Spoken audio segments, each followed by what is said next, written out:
Hi, my name is Reid Lombardo. I'm a liver and pancreas surgeon at Mayo Clinic. Today I'm joined by Dr. David Nagorney, and we will have a discussion about the treatment strategies for cholangiocarcinoma. Hi, David. Thank you for joining us. I'm pleased to be here, Kay. I want to start off by asking you to describe the various locations that cholangiocarcinoma can present, and if you would, please describe for the audience what exactly is cholangiocarcinoma. Cholangiocarcinoma is a cancer that arises from the bile duct. The bile ducts arise from within the liver and they extend down into the duodenum or the proximal small intestine. A bile duct cancer can arise anywhere within the bile duct system. So it can arise within the liver, at the base of the liver, or distally in the distal bile duct. And so how might a patient present with a bile duct cancer? If it's within the liver, obviously there may not be many symptoms, but if it's within the bile duct that leaves the liver down into the first part of the intestine, they may have symptoms. So how do they typically present? Most bile duct cancers arise in the main bile duct, and that most bile duct cancers arise within the main bile duct, and blockage of the bile duct causes jaundice or yellowness of the eyes and skin. That's the predominant cause or presentation of most patients with bile duct cancer. And what should they do at that time? Should they come immediately to seek a surgeon, or what steps should they take for an evaluation? Yeah, jaundice is a common presentation that leads patients to see surgeons. There are medical causes of jaundice which far exceed surgical causes.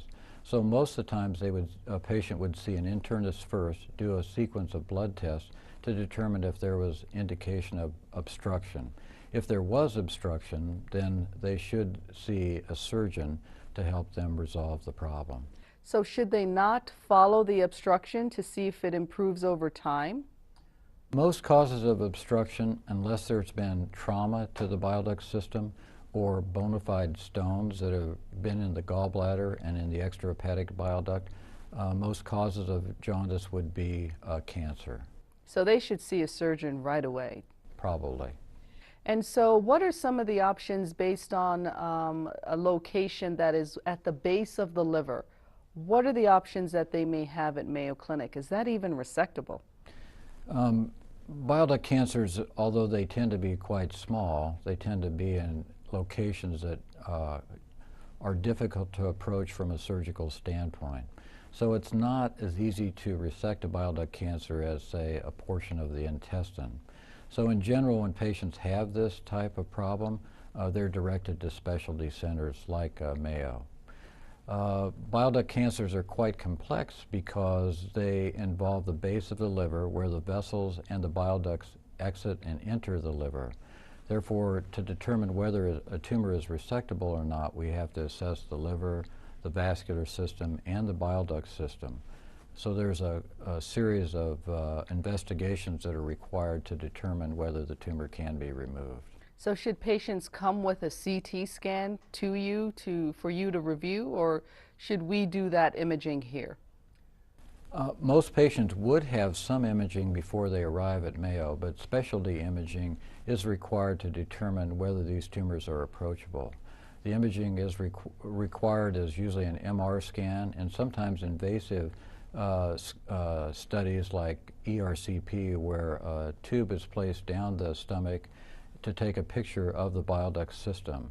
Oftentimes, because of the degree of jaundice, patients have to be stented or the bile drained before an operation can be undertaken as well.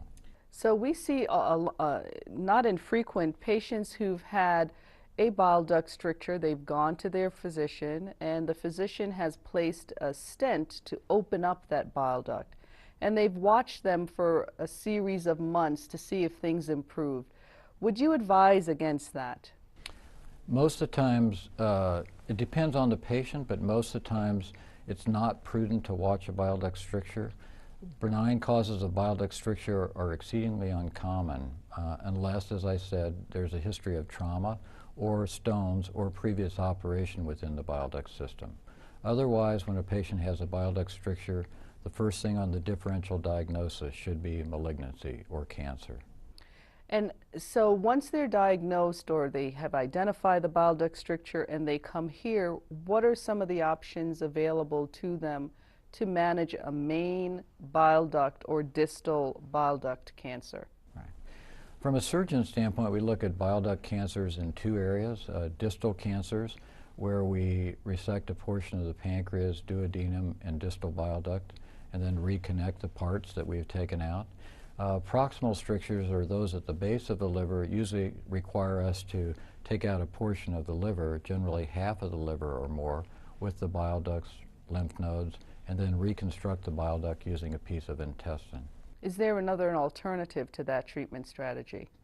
For proximal tumors, there is a alternative treatment, and that's liver transplantation. Mayo has developed, with our transplant surgeons, a specific protocol to treat patients with hilar bile duct cancers. It's a specific group of patients that have no evidence of distant disease or metastatic disease, and they undergo a very rigid treatment protocol of radiation and chemotherapy and then undergo liver transplantation.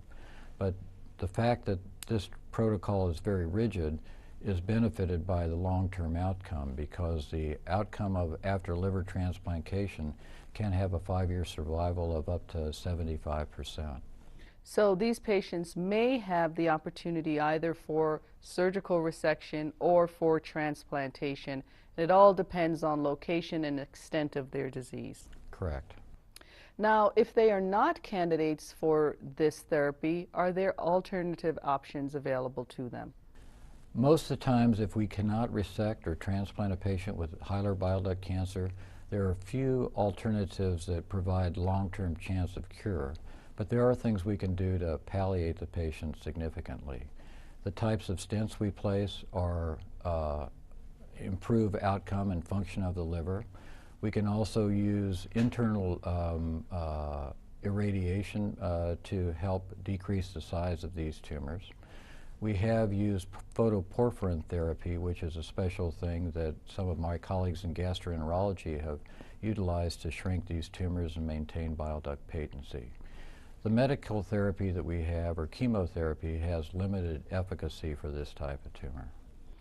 And so the best opportunity then appears to be surgical, and appears to be an early surgical intervention. So delaying the management of this tumor is potentially detrimental. That's correct. Any other additional information that you'd like to provide on the treatment strategies available for cholangiocarcinoma? How about intrahepatic cholangiocarcinoma, or cholangiocarcinoma isolated to the liver?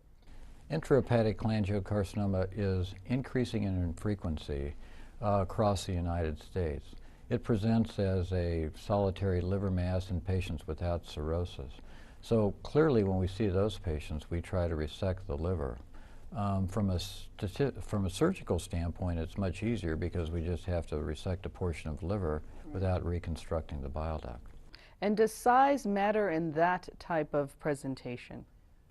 Yes, it does, because it increases the stage of the tumor and the likelihood that the tumor would be spread to either regional lymph nodes elsewhere within the liver or areas outside the liver and the lymph nodes. So again, just like all tumors, we'd want to see those patients earliest as possible with the smallest sized tumors. You've mentioned lymph nodes several times. What is the importance of lymph node assessment? Lymph nodes are common, they're adjacent to the structures that we usually remove. They're a common site for these types of tumors to spread to.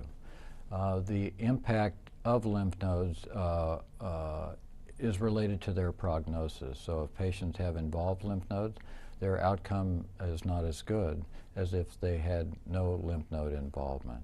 So do you assess the lymph nodes prior to going to surgery? We do. And it can can impact on our treatment algorithm. If a patient had a hilar cholangiocarcinoma, for instance, we would assess their lymph nodes preoperatively by endoscopic ultrasound. If we saw a node that was suspicious, we would biopsy that through that procedure, and if they had a positive node, then they would not be a candidate for liver transplantation. but they would still be a candidate for resection. So even though they might have a positive lymph node, they're not fully excluded from a surgical intervention. They still might have the opportunity for getting a surgical resection. That's correct.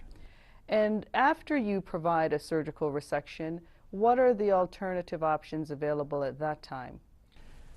Most of the times the treatment for these types of tumors is purely surgical because additional treatments have not been proven effective worldwide.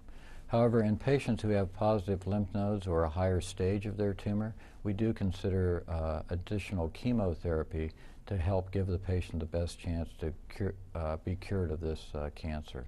And what does the role of radiation therapy play in this cancer in terms of external beam radiation? Are some of these patients candidate also for external beam radiation after resection? The role of radiation for patients who've had resection is limited. The radiation can affect the connection to the bile duct by the intestine that we've constructed at the time of surgery. It can also affect the adjacent liver, so it's very hard to separate those structures exclude them from the radiation field. In patients who are not surgical candidates, radiation has been shown to reduce the size of the tumors and open up the bile ducts and keep them open for a longer period of time. So potentially it can be used in a palliative modality. So would you advise patients to get their radiation therapy here, or can they get that therapy at home? I would recommend that they'd have the treatment at Mayo. The complexities of the anatomy as well as the surrounding structures really require expertise. These tumors are relatively uncommon. They only occur in about 3,500 patients in the United States per year. So to acquire adequate expertise requires a specialty center like Mayo. So they should plan to have their surgical care here and potentially their radiation therapy here as well. How about chemotherapy? Chemotherapy is a changing field. We now have some chemotherapy that has efficacy where agents would be available to patients in many areas. But because of the limited efficacy of the chemotherapy, ongoing trials are continuing to improve outcomes. And given the limited efficacy of chemotherapy that's available widely, I would think that our medical oncologists might have more options to offer patients in chemotherapy. So you said earlier that this tumor is on the rise in the United States. Is there anything that patients or physicians can do to detect the tumor earlier or to prevent it altogether? There's no known preventative medicines or treatments for this type of tumor.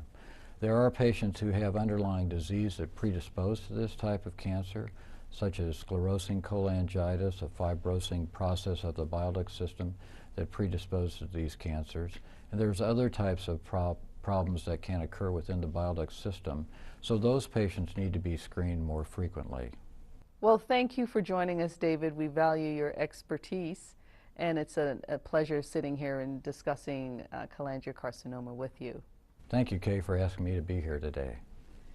My name is Dr. Kaye Reid Lombardo. Thank you for joining us at Mayo Clinic.